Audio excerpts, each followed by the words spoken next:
تداول رواد مواقع التواصل الاجتماعي منشورا لإحدى أولياء الأمور، والذي ينعي فيه وفاة ابنته بسبب إصابتها بمرض السرطان، حيث قام برثائها بعبارات مؤثرة ومؤلمة.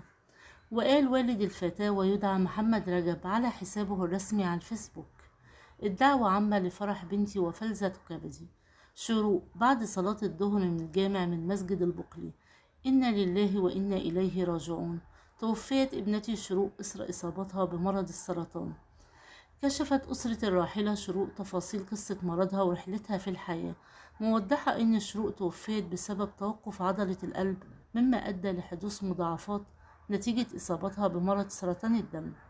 وتابعت أسرة شروق: تبلغ من العمر 20 عام وتعاني من الإصابة بمرض السرطان منذ فترة طويلة، وعلى الرغم من ذلك تمكنت من التغلب عليه، ولكن دون أن ينتهي تأثير الكيماوي. نشر والد الراحلة شروق عدة منشورات وكأنه يحدثها وهي في وعيها، وينتظرها حتى تعود للحياة مرة أخرى قائلا: والنبي يا شروق ترجعي تاني، أنا عارف إنك حساسة واتصدمتي في ناس كتير، بس معلش عند ربنا وطول عمرك جدعة وقوية والكل بيحبك، بس الدنيا كده فيها الحلو وفيها الوحش.